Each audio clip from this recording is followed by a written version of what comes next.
नमस्कार। भारतीय प्रधानमंत्री नरेंद्र मोदी जी ने भारत को वर्ष 2047 तक एक विकसित देश बनाने को लेकर अपनी प्रतिबद्धता जताते हुए कहा कि Bharat artificial intelligence, quantum computing, semiconductor, अंतरिक्ष जैसी अत्याधुनिक प्रौद्योगिकी में वैश्विक नेता तो बनेगा ही, विकसित पश्चिमी देशों व गरीब देशों के बीच एक सक्षम सेतु का भी काम करेगा। प्रधानमंत्री ने कहा कि ग्लोबल साउथ को उनके अधिकारों से लंबे समय से वंचित किया गया है। अब उन्हें समुचित अधिकार मिलना ही चाहिए। इसके साथ ही उन्होंने संयुक्त राष्ट्र सुरक्षा परिषद में भारत की स्थायी सदस्यता को भी जरूरी बताया। कहा कि विश्व का सबसे ज़्यादा जनसंख्या वाला देश व सबसे बड़ा लोकतंत्र अगर स्थायी सदस्य नहीं होगा तो संयुक्त राष्ट्र की विश्वसनीयता पर प्रश्न चिन्ह होगा और सुरक्षा परिषद भी दुनिया की आवाज़ होने का दावा कैसे कर सकता है। गुरुवार से शुरू हुए प्रधानमंत्री मोदी के 2 दिवसीय दौरे में फ्रांस के साथ कई मोर्चों पर अहम समझौते होने हैं। फ्रांस दौरे से पहले वहां के प्रमुख मीडिया संस्थान लेज इको को दिए साक्षात्कार में उन्होंने स्पष्ट किया कि भारत केवल अपनी नहीं विश्व की सोचता है। जो देश विकास में बहुत पिछड़े हैं उनके हक की लड़ाई भी भारत लड़ेगा। ग्लोबल साउथ देशों की ओर से भी भारत से अपेक्षा जताई जा रही है। भारत ने G20 की अध्यक्षता करते हुए भी यह कोशिश की है कि ग्लोबल साउथ देशों से जुड़े मुद्दे केंद्र में रहें। अगर ऐसा नहीं होगा तो विश्व में विभेद और बढ़ेगा। पश्चिमी देशों और दुनिया के दूसरे देशों के बीच खाई और बढ़ेगी। इस संदर्भ में प्रधानमंत्री ने यूक्रेन रूस युद्ध का भी जिक्र किया और कहा कि इसका ग्लोबल साउथ के देशों पर असर चिंता का एक बड़ा कारण है। इस विवाद का शीघ्र अंत होना चाहिए। हर देश की संप्रभुता का आदर होना चाहिए। उन्होंने चीन के आक्रामक व्यवहार से जुड़े सवाल पर कहा कि भारत जो भविष्य बनाना चाहता है उसके लिए शांति जरूरी है, लेकिन इस पर अभी सुनिश्चित नहीं हुआ जा सकता। भारत एक ऐसी अंतर्राष्ट्रीय व्यवस्था का हिमायत करता है जिसमें कानून सम्मत व्यवस्था हो, तभी स्थायी शांति व स्थिरता होगी। एक अन्य प्रश्न के उत्तर में प्रधानमंत्री नरेंद्र मोदी ने संयुक्त राष्ट्र के मौजूदा ढांचे में व्यापक बदलाव की जरूरत बताते हुए कहा कि द्वितीय विश्व युद्ध के बाद से वैश्विक व्यवस्था बनाई गई थी, उसमें अब बदलाव पर ईमानदारी से बात करने की जरूरत है।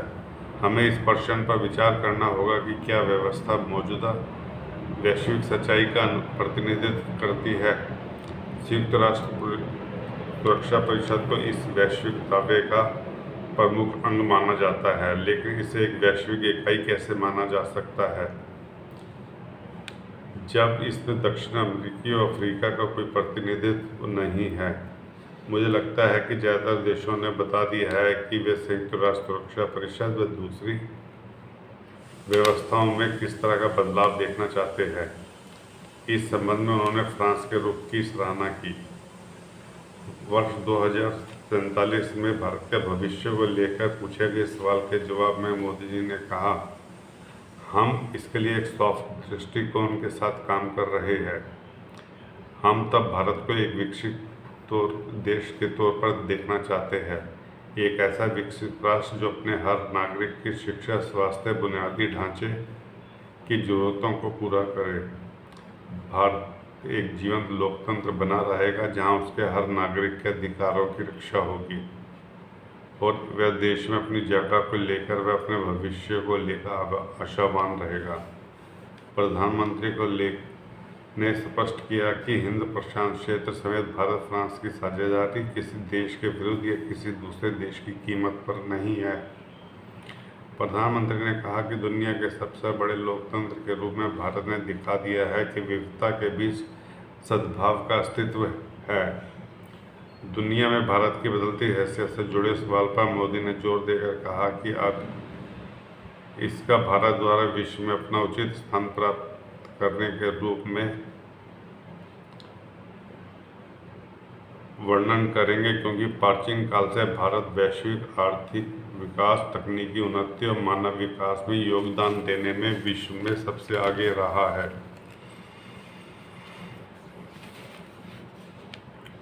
प्रधानमंत्री नरेंद्र मोदी जी ने शुक्रवार को कहा कि दुनिया नई विश्व व्यवस्था की ओर बढ़ रही है और भारत की भूमिका एवं क्षमता में तेजी से बदलाव हो रहा है।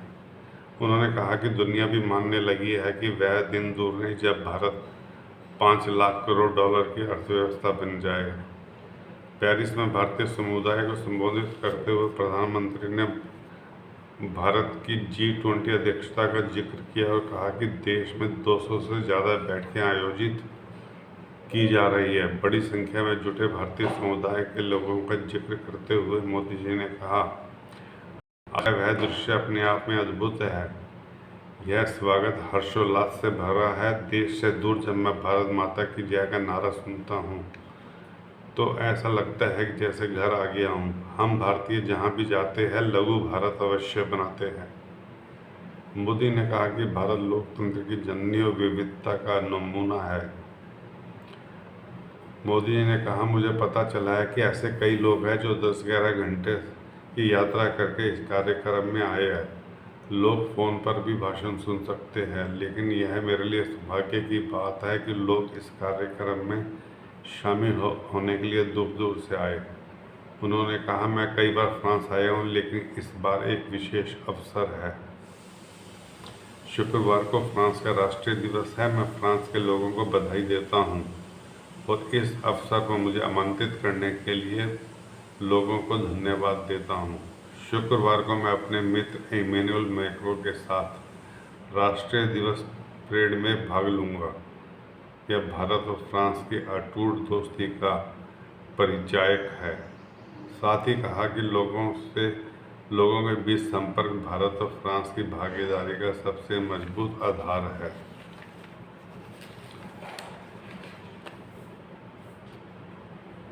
इससे पहले प्रधानमंत्री नरेंद्र मोदी गुरुवार शाम फ्रांस की 2 दिवसीय यात्रा पर पेरिस पहुंच गए।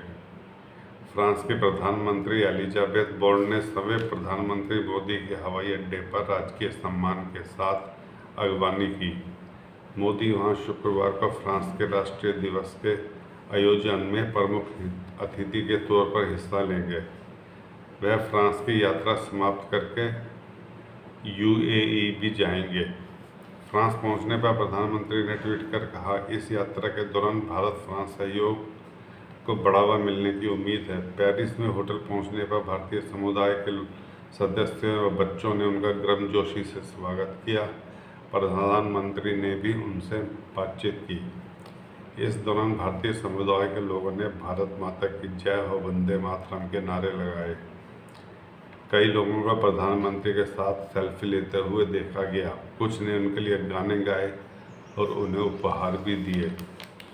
रवाना होने से पहले प्रधानमंत्री ने कहा था कि इन दोनों देशों के साथ भारत के रणनीतिक रिश्ते को प्रगाढ़ किया जाएगा। पीएम मोदी की यह फ्रांस की छठी जबकि UAE की 5वीं यात्रा है। फ्रांस के बारे में पीएम मोदी ने कहा कि राष्ट्रपति इमैनुअल मैक्रों के साथ अपनी बैठक की मैं प्रतीक्षा कर रहा हूं। पिछले 25 वर्षों की अटूट साझेदारी को आगे ले जाने के लिए विस्तार से हमारी बातचीत होगी। मुझे राष्ट्रपति मैक्रों के साथ कई बार मुलाकात करने का मौका मिला है। 2022 में अपनी फ्रांस यात्रा के दौरान और हाल ही में जापान में G7 की बैठक के दौरान मेरी उनसे मुलाकात हुई थी। पीएम मोदी ने कहा कि हमारी 25 वर्षों की रणनीतिक साझेदारी की जड़ें काफ़ी गहरी व प्रतिबद्धता वाली है। हम रक्षा, अंतरिक्ष, परमाणु ऊर्जा, ब्लू इकोनॉमी, कारोबार, निवेश, शिक्षा, संस्कृति जैसे क्षेत्रों में और क्षेत्रीय व वैश्विक मुद्दों पर साथ मिलकर काम कर रहे हैं। पीएम ने फ्रांस के राष्ट्रीय दिवस पर प्रमुख अतिथि होने को खास अवसर बताया।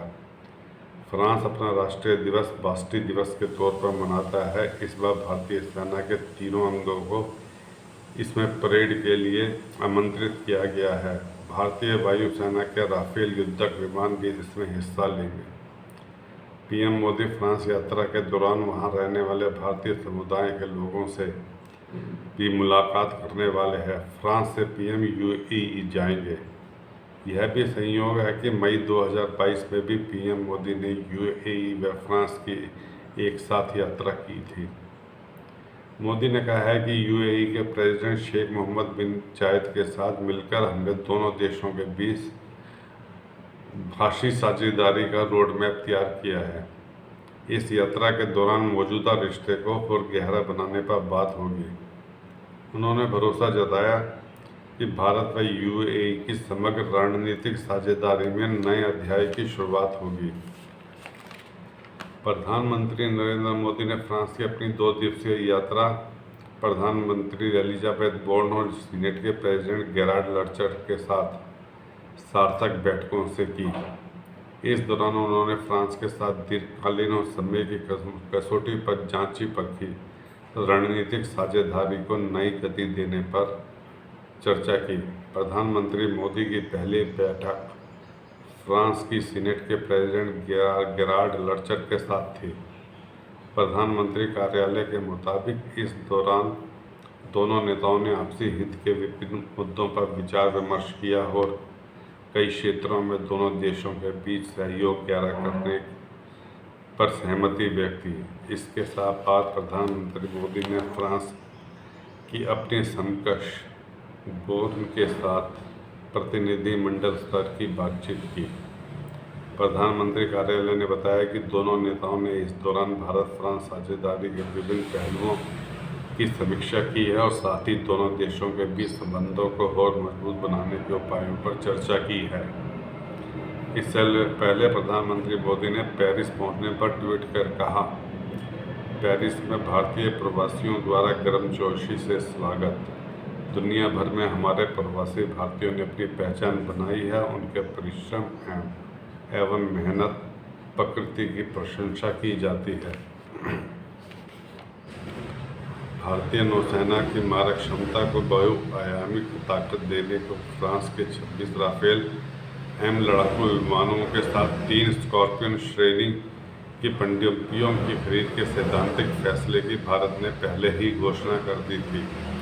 इसके अनुरूप रक्षा मंत्री राजनाथ सिंह की अध्यक्षता में गुरुवार को रक्षा खरीद परिषद ने इसके लिए आधिकारिक मंजूरी दे दी है। इस सौदे से जुड़े समझौते पर प्रधानमंत्री नरेंद्र मोदी की मौजूदा फ्रांस यात्रा के दौरान हस्ताक्षर किए जाएंगे। सरकार ने इस सौदे की कीमत अभी उजागर नहीं की है, मगर अनुमान है कि इसकी लागत 80,000 करोड़ से 85,000 करोड़ रुपए के बीच होगी। डीएसी बैठक में सौदे के प्रस्ताव का मंजूरी के बाद रक्षा मंत्रालय ने कहा कि राफेल जेट के साथ साथ हथियार प्रणालियों व पुर्जों सहित संबंधित सहायक उपकरणों की खरीद एक अंतर सरकारी समझौते पर आधारित होगी। कीमत व खरीद की अन्य शर्तों पर फ्रांस सरकार के साथ बातचीत कर सभी प्रासंगिक पहलुओं पर भी गहराई से गौर किया जाएगा। प्रधानमंत्री मोदी और फ्रांस के राष्ट्रपति इमैनुअल मैक्रों के बीच शुक्रवार को द्विपक्षीय शिखर वार्ता होगी। संभावना है कि इसके उपरांत इस रक्षा सौदे की घोषणा कर दी जाएगी। दोनों देशों का वरिष्ठ अधिकारी भविष्य के एडवांस्ड मीडियम कॉम्बैट एयरक्राफ्ट सहित अगली पीढ़ी के विमानों के लिए भारत में लड़ाकू जेट इंजन विकसित करने पर भी चर्चा कर रहे हैं। फ्रांसीसी रक्षा कंपनी सफ्रान और भारतीय रक्षा निर्माता के साथ संयुक्त भागीदारी पर भी बात हो रही है। हिंद महासागर में चीन की बढ़ती घुसपैठ के बीच भारत अपनी समग्र नौसैनिक शक्ति बढ़ाने के लिए राफेल विमानों और पनडुब्बियों की खरीद कर रहा है। हिंद महासागर ही नहीं, एशिया प्रशांत क्षेत्र में भारतीय नौसेना को मजबूती सैन्य रणनीति का अहम हिस्सा है। इसी के तहत डीएसी ने बाय श्रेणी के तहत 3 अतिरिक्त स्कॉर्पियन पनडुब्बियों की खरीद के लिए स्वीकृति प्रदान कर दी है। इन पनडुब्बियों का निर्माण Mazagon dock shipbuilders limited द्वारा किया जाएगा। भारतीय नौसेना के प्रोजेक्ट 75 के तहत फ्रांस के नौसेना समूह के सहयोग से MDL भारत में 6 स्कॉर्पियन पनडुब्बियों का निर्माण पहले ही कर चुका है। सूत्रों के अनुसार 26 राफेल MZ विमानों में से 4 डेक आधारित प्लेटफॉर्म के नौसैनिक प्रशिक्षण विमान होंगे। फ्रांसीसी एयरोस्पेस दिग्गज दासों एविएशन से समझौते के तहत विमानों की आपूर्ति अनुबंध पर हस्ताक्षर के 3 वर्ष के भीतर होगी, जबकि अंतिम सौदे पर मुहर लगने की पूरी प्रक्रिया में करीब 1 वर्ष लग सकता है। उल्लेखनीय है कि वायुसेना के लिए 36 राफेल विमान पहले ही खरीदे जा चुके हैं। ये प्रधानमंत्री मोदी जी की फ्रांस यात्रा से संबंधित खबर है, जिसमें कुछ अहम समझौते होने, जिनमें भारतीय रक्षा जरूरतों के हिसाब से हथियारों, राफेल विमान और पनडुब्बियों का समझौता शामिल है।